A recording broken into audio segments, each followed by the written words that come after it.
Good morning બાળ મિત્રો, કેમ છો? મજામાં ને? મજામાં જશો તમે બધા. લાસ્ટ લેક્ચરની અંદર આપણે હવે બહિષ્કોણના માપ અથવા તો બાજુની સંખ્યા શોધવા માટેનું સૂત્ર શોધીને આવ્યા હતા. બાજુની સંખ્યા શોધવી હોય તો શું કરવાનું? કયું સૂત્ર શીખ્યા હતા આપણે? બાજુની સંખ્યા બરાબર 360 છેદમાં બહિષ્કોણનું માપ. અને જો બહિષ્કોણનું માપ શોધવું હોય તો 360 છેદમાં બાજુની સંખ્યા. બેમાંથી કોઈ બી સૂત્ર આપણે મૂકી શકીએ, બરાબર? તો હવે એના ઉપરના દાખલા સ્વાધ્યાય 3.2 કરવા માટે બધા રેડી? બધું આવડે છે ને અત્યાર સુધીમાં?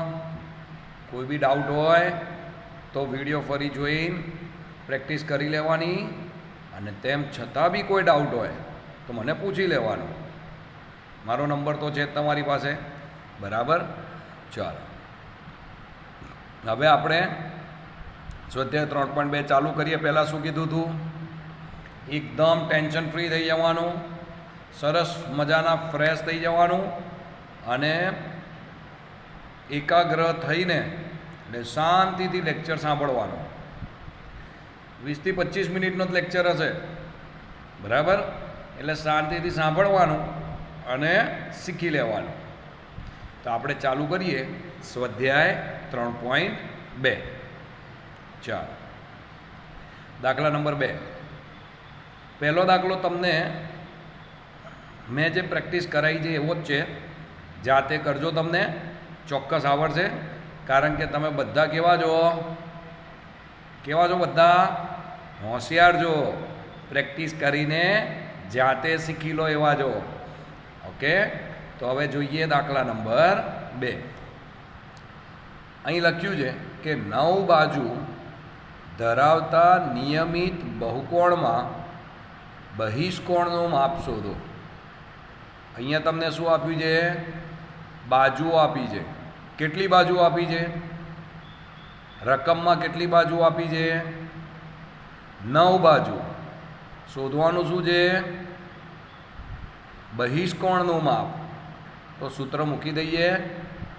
બહિષ્કોણનું માપ બરાબર 360 છેદમાં બાજુની સંખ્યા. તો 360ના છેદમાં બાજુ કેટલી છે? 9. તો 9 મૂકીએ તો કેટલા આવે? તો 360 છેદમાં 9 એટલે 9 ચોક 36, 40 જવાબ આવે. તો બહિષ્કોણનું માપ કેટલું થાય? 40. ઓકે, ચાલો. હવે જોઈએ દાખલા નંબર 3 બી આવડશે તમને. તો દાખલા નંબર 4 તરફ જઈએ. એક નિયમિત બહુકોણને કેટલી બાજુ હોય તો દરેક અંતઃકોણનું માપ 165 થાય? અહીંયા શું આપ્યું છે તમને? અંતઃકોણનું માપ આપ્યું છે. શું આપ્યું છે? અંતઃકોણનું માપ. અને એ કેટલું છે અંતઃકોણનું માપ? 165. શોધવાનું શું છે? તો કે બાજુઓની સંખ્યા. હવે એક વસ્તુ સમજો, તમારી જોડે કોઈ બી સૂત્ર હોય બાજુની સંખ્યા શોધવા માટે, તો બાજુની સંખ્યા સાથે શું આવે? હંમેશા બહિષ્કોણનું માપ જ આવે. પણ અહીંયા આપ્યું છે તમને અંતઃકોણનું માપ.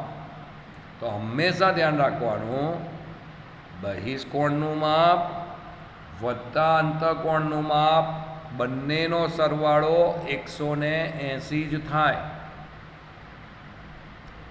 ખ્યાલ આવ્યો ને? બંનેનો સરવાળો કેટલો થાય? હંમેશા 180. એટલે જો અંતઃકોણનું માપ આપ્યું હોય તો બહિષ્કોણનું માપ શોધવા 180માંથી બાદ કરવાના. એટલે આપણને બહિષ્કોણનું માપ મળે, અને બહિષ્કોણના માપ ઉપરથી શું મળે? બાજુની સંખ્યા. તો હવે આવડશે ને? તો જો અહીંયા ગાડી કરીને બતાવો એક દાખલો. તો જો અહીંયા લખ્યું છે અંતઃકોણનું માપ અને વત્તા બહિષ્કોણનું માપ. સરવાળો કેટલો છે? 180. અંતઃકોણનું માપ આપ્યું છે 165 વત્તા બહિષ્કોણનું માપ બરાબર 180. માટે બહિષ્કોણનું માપ શોધવું હોય તો 180 ઓછા 165 કરવા પડે ને બહિષ્કોણનું માપ આવે 15°. બહિષ્કોણ કેટલો આવ્યો? 15°. તો હવે બહિષ્કોણનું માપ આવે એટલે બાજુની સંખ્યાનું સૂત્ર મૂકવું પડે. 360 છેદમાં બહિષ્કોણનું માપ એટલે 360ના છેદમાં કેટલા મૂકવાના? બહિષ્કોણ કેટલાનો શોધ્યો? અહીંયા જુઓ, 15નો શોધ્યો ને, એટલે 360 છેદમાં 15 ભાગ ચલાવો. 15 દુ 30, 6 વધ્યા એટલે 60 રહ્યા, તો 15 ચોક 60 એટલે જવાબ આવ્યા 24. તો કેટલી બાજુ મળે એને? 24 બાજુઓ મળે. એના પછી દાખલા નંબર 5 જોઈએ. એમાં લખ્યું છે એવો નિયમિત બહુકોણ શક્ય છે કે જેમાં દરેક બહિષ્કોણનું માપ 22° હોય. એવો નિયમિત બહુકોણ રચી શકાય કે જેમાં બહિષ્કોણનું માપ 22° હોય. તો જુઓ, આવા દાખલાની અંદર તમારે સૂત્રની અંદર કિંમત મૂકવાની, બાજુની સંખ્યા શોધવાના, સૂત્રની અંદર કિંમત મૂકવાની. જો ભાગાકાર પૂરેપૂરો થઈ જાય અને પૂર્ણ સંખ્યામાં જવાબ મળે, 5, 10, 12, 14, 17 આવા સંખ્યામાં જવાબ મળે તો બહિષ્કોણ રચી શકાય, નિયમિત બહુકોણ રચી શકાય. પણ જો ભાગાકાર કરીએ અને પૂર્ણ સંખ્યામાં જવાબ ના મળે, જેમ કે 180 છેદમાં 15, 180 છેદમાં 13, 22 છેદમાં 7 આવો કઈ અપૂર્ણાંકમાં જવાબ મળે તો બહુકોણ રચી શકાય નહીં. કારણ કે બાજુની સંખ્યા ક્યારે આપણે અપૂર્ણાંકમાં દર્શાવાય? હું એમ કહું કે આ નિયમિત બહુકોણને 3/2 બાજુ છે, કહેવાય એવું? કહેવાય કે ના કહેવાય? ના કહેવાય, રાઈટ? એટલે એવું ના આવે. હું એમ કહી શકું કે 4 બાજુ હોય, 5 બાજુ હોય, 10 બાજુ હોય, 12 બાજુ હોય, 15 બાજુ હોય, તો એ કહી શકાય. એટલા માટે ઓકે, ચાલો. તો અહીંયા આગળ આપણે બહિષ્કોણનું માપ આપી દીધું છે તમને. બહિષ્કોણનું માપ કેટલું આપ્યું છે રકમમાં? કોણ કહેશે? બધાએ કીધું 22°. બહુ જ સરસ. તો જો બાજુની સંખ્યા શોધીએ, 360 છેદમાં બહિષ્કોણનું માપ એટલે 360 છેદમાં 22 ભાગ ચલાવ્યો તો છેલ્લે કેટલા આવ્યા? 180 છેદમાં 11.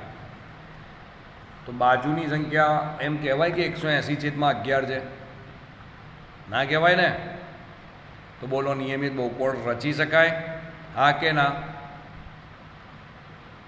કેટલાક જણા હા કહે છે. અરે હા ના આવે, હા નહીં બોલવાનું. ના રચી શકાય. કેમ? કારણ કે અહીંયા 180 છેદમાં 11 છે એટલે લખ્યું છે જુઓ અહીં 22 એ 360નો ભાજક નથી, એટલે ભાગાકાર કરી શકાતો નથી. માટે એવો બહુકોણ શક્ય નથી. ઓકે, પછી બી આપ્યું છે. શું આ માપ નિયમિત બહુકોણના અંતઃકોણનું હોઈ શકે? કેમ? કોઈ બી નિયમિતનો બહુકોણના અંતઃકોણનું માપ આવી શકે? મેં તમને કીધું હતું કે અંતઃકોણ ઉપરથી ક્યારે બાજુની સંખ્યા ના શોધાય. શું કરવું પડે? હમણાં આગલા દાખલામાં જ જોયું, દાખલા નંબર 4માં. શું કરી શકાય? વિચારો. અંતઃકોણ આપ્યો હોય અને બહિકોણ શોધવું હોય તો અંતઃકોણને 180માંથી બાદ કરવા પડે.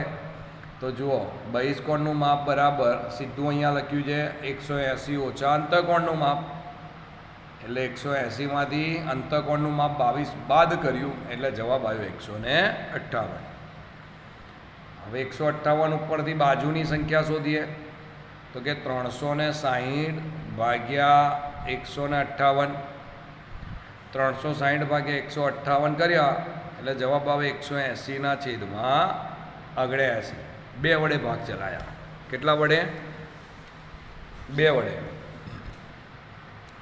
તો ક્યારે બાજુની સંખ્યા 180/79 આવે? ના આવે ને.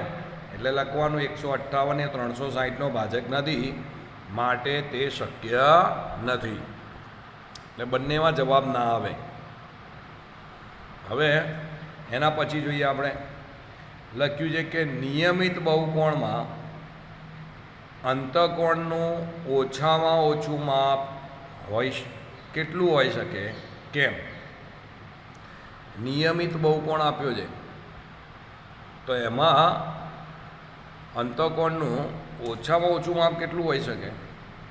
તો હંમેશા સમજો, એક વસ્તુ યાદ રાખવાની,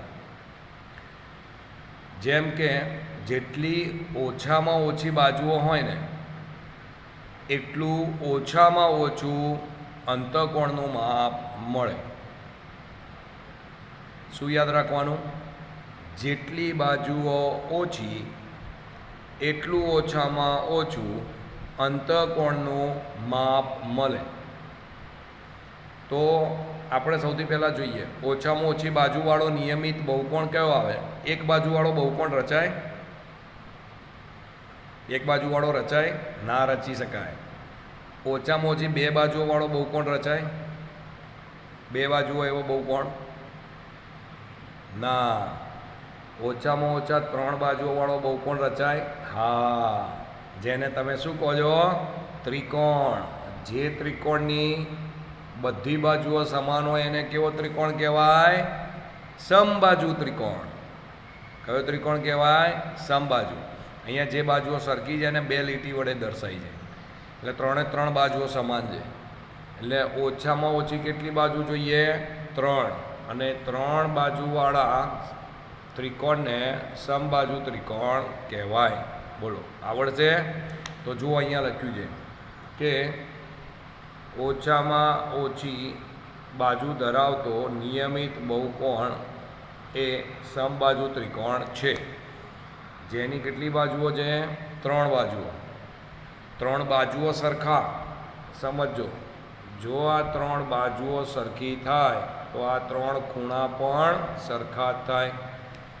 તો દરેક ખૂણાનું માપ કેટલું થાય? તો કે 180 / કેટલા ગુણા? 3 કરવાના, એટલે દરેક ખૂણાનું માપ કેટલું થાય? 60. તો જુઓ, અહીંયા સમજાવ્યું છે. તો અંતઃકોણનું માપ આપ્યું છે આપણને. 3 બાજુઓ છે એટલે 3 ખૂણા બી સમાન થાય, એટલે અંતઃકોણનું માપ બરાબર 180/3 બરાબર 60°. અને એમાં જ બીજો પૂછ્યું છે કે જો ઓછામાં ઓછું માપ 60° હોય અંતઃકોણનું, તો વધુમાં વધુ બહિષ્કોણનું માપ કેટલું થાય? તો કે 180માંથી આ 60 બાદ કરી દેવાના, એટલે એટલા વધુમાં વધુ બહુકોણ મળે. એટલે એવું લખ્યું છે, જો જેટલું ઓછામાં ઓછું અંતઃકોણનું માપ હોય તેટલું જ વધારેમાં વધારે બહિષ્કોણનું માપ હોય. એટલે અહીંયા ઓછામાં ઓછું અંતઃકોણનું માપ ઉપર દર્શાવ્યા પ્રમાણે કેટલું છે? 60 છે.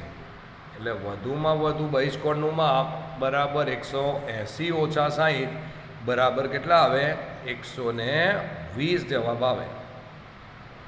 ઓકે, તો આવડશે તમને આ 120? બહુ જ સરસ. હવે અહીંયા સ્વાધ્યાય પૂરું થયું, સ્વાધ્યાય 3.2.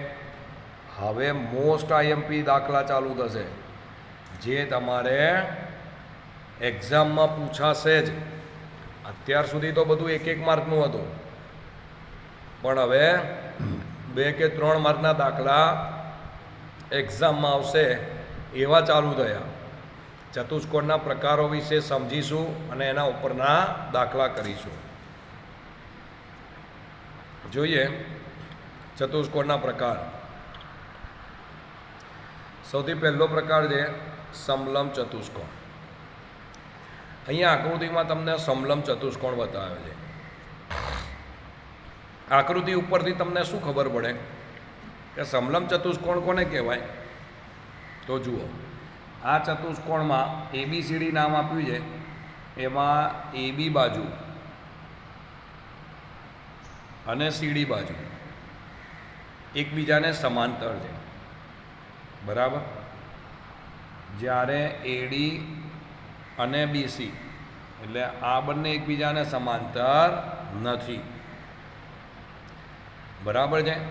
એટલે હંમેશા યાદ રાખવાનું કે જે ચતુષ્કોણની સામસામી બાજુઓની પૈકી કોઈ પણ એક જોડ સમાંતર હોય, કઈ જોડ? એક જ જોડ સમાંતર હોય તેને સમલંબ ચતુષ્કોણ કહે છે. સામસામેની બાજુઓ પૈકી કેટલી જોડ સમાંતર હોય? એક જ જોડ. અહીંયા તમને કઈ જોડ સમાંતર આપી છે એ બી લખ્યું છે. જુઓ, અહીં ચતુષ્કોણ ABCD એ સમલંબ ચતુષ્કોણ છે.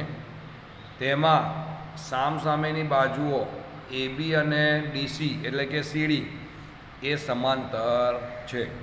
સમાંતરને અહીંયા મેં આ બે લાઈન વડે દર્શાવી છે. એટલે જુઓ, પૂછાય તો યાદ રાખવાનું, સામસામેની બાજુઓ પૈકી એક જ જોડ સમાંતર હોય તો એને સમલંબ ચતુષ્કોણ કહેવાય. ફાવશે? તો સમજી લેજો. પતંગ. પતંગ શબ્દ સાંભળ્યો છે બધાએ? હા કે ના? પતંગ સાંભળ્યો છે ને? ક્યારે આવે? ઉત્તરાયણમાં. તે ઉત્તરાયણની અંદર પતંગ જે હોય એનો જે આકાર હોય એના ઉપરથી આવ્યો પતંગાકાર ચતુષ્કોણ. કેવો ચતુષ્કોણ? પતંગાકાર ચતુષ્કોણ. તો પતંગાકાર ચતુષ્કોણ કોને કહેવાય? તો જેની અંદર વચ્ચે એક ઢડ્ઢો હોય, એને કિડનિયા બાંધી શકાય, એને ચગાવી શકાય, એને પતંગાકાર ચતુષ્કોણ કહેવાય. એવું? એવું? અરે ના કહેવાય એને. એ તો શું થયું? એ તો તમે પતંગના ગુણધર્મ બોલ્યા. પતંગાકાર ચતુષ્કોણના ગુણધર્મ થોડી કહેવાય. બરાબર? તો એવું નહીં યાદ રાખવાનું હો, નહીંતર એક્ઝામમાં એવું લખીને આવશો ને તો 0 માર્ક મળશે એમાં.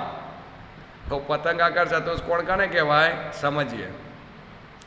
અહીંયા જો તમને ABCD આકૃતિમાં પતંગાકાર ચતુષ્કોણ આપ્યો જ છે. એમાં એક આ AB અને AD બંને પાસેની બાજુઓ છે, તથા આ BC અને CD એ બી પાસેની બાજુઓ છે. એટલે જુઓ, AB અને AD ઉપર એક જ લાઈન કરી છે મેં,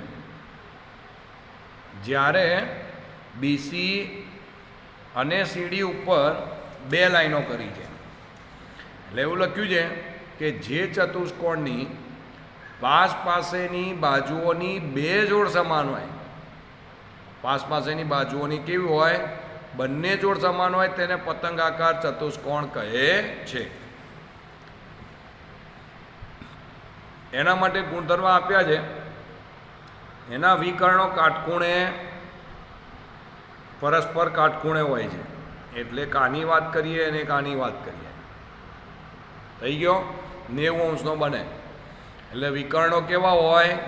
કાટખૂણે હોય. બીજું, એના વિકર્ણો એકબીજાને દુભાગે છે. આ તો નવો શબ્દ આવ્યો, દુભાગે છે. સાંભળ્યો તો? દુભાગે છે. દુભાગે અર્થ શું થાય એનો?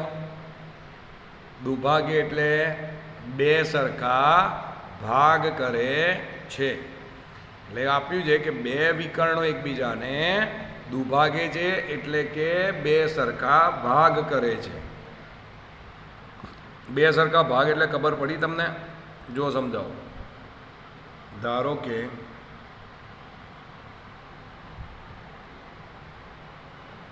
આપણે આ પતંગ દોરી નાખ્યો. હવે આ આખી લાઈન કેટલી હોય? 8 સેન્ટીમીટર હોય. તો દુભાગે એટલે કેટલાની થાય? તો કે આખી લાઈન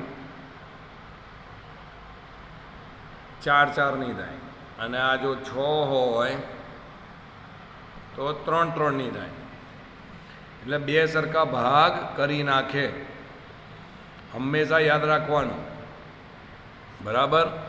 બીજી વસ્તુ કે એમાં એક આ ખૂણો અને આ ખૂણો જ સમાન હોય. આ ખૂણો સમાન ના હોય આની સાથે, એટલે મેં કેન્સલ કર્યું છે. એટલે જો આપ્યું છે કે ઉપરની આકૃતિમાં ખૂણો B અને ખૂણો ડી સમાન છે, પરંતુ ખૂણો એ અને સી સમાન નથી. તો પતંગની આકૃતિ છે એમાં આટલું તમારે ધ્યાન રાખવું જ પડશે. હવે આપણે જોઈએ સમાંતર બાજુ ચતુષ્કોણ, મોસ્ટ આઈએમપી. આના ઉપરના દાખલા આવશે અને આવશે જ.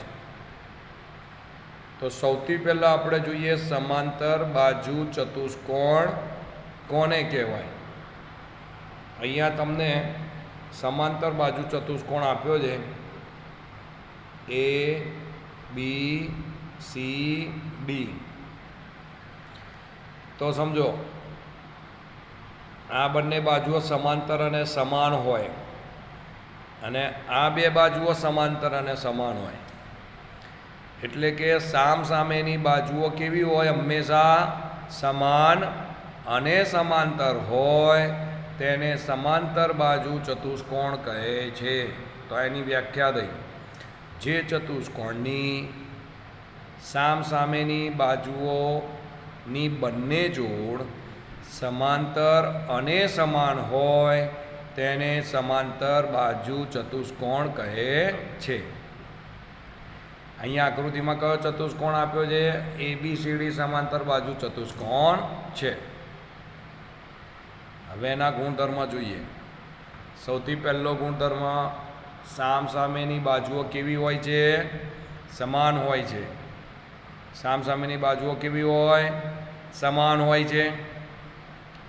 બીજું, સામસામેના ખૂણાના માપ પણ સમાન હોય છે. એટલે જેટલું માપ ખૂણા એનું થાય એટલું જ ખૂણા સીનું થાય. જો ખૂણો એ 40 અંશનો હોય તો સી પણ 40 અંશનો થાય. જો ખૂણો એ 30 અંશનો હોય તો સી પણ 30 અંશનો જ થાય. બરાબર? એટલે એ અને સીનું માપ સમાન હોય. તે જ રીતે બી અને ડીનું માપ પણ સમાન હોય. જો બી 30 અંશનો હોય તો ડી પણ 30 અંશનો જ થાય. એટલે એવું કહેવાય કે સામસામેના ખૂણાના માપ સમાન હોય છે.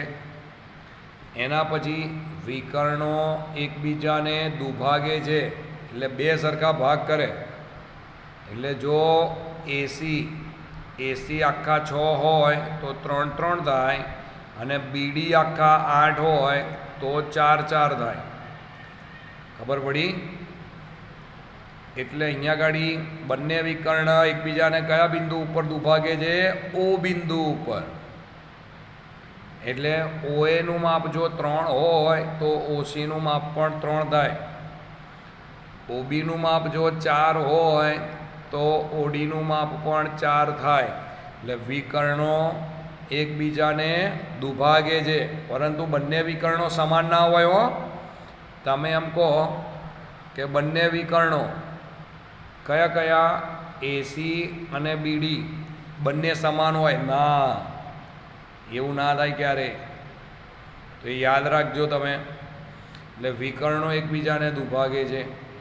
અને છેલ્લું, પાસેના ખૂણાના માપનો સરવાળો 180 અંશ થાય છે.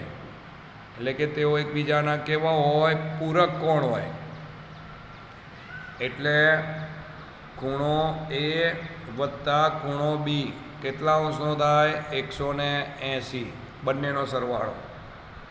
એ જ રીતે ખૂણો B અને ખૂણો C પણ 180 થાય. ખૂણો C અને ખૂણો D પણ 180 થાય. અને ખૂણો D અને ખૂણો A પણ 180 થાય. એટલે કોઈ બી એક ખૂણો આપ્યો હોય તો તમે બાકીના ખૂણા શોધી શકો. કઈ રીતે શોધી શકાય? તો જુઓ, ધારો કે આ 60 અંશ આપ્યો છે, તો બાકીના ખૂણા કેવી રીતના મળે?